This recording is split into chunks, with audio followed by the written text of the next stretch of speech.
Now, there is new messaging appealing to black and white voters emerging in the U.S. Senate runoff. How the messaging works could shape into who wins the elections. 11 Alive's Doug Richards has more on what is happening.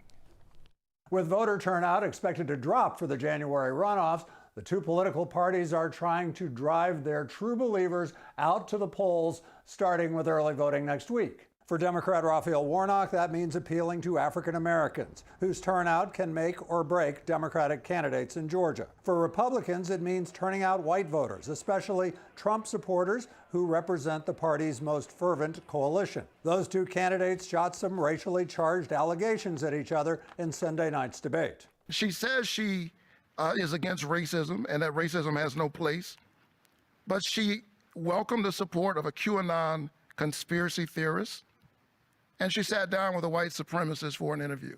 There's not a racist bone in my body, but this is really terrible coming from someone who has divided people continually. He's called on Americans to repent for their worship of whiteness. Reverend Warnock did that during a sermon that Fox News highlighted, wherein he was talking about, among other things, white supremacy in American history. There's data to support the way that the two parties are trying to target the race of the voters that they want to turn out starting next week. Tonight on 11 Alive News at 6.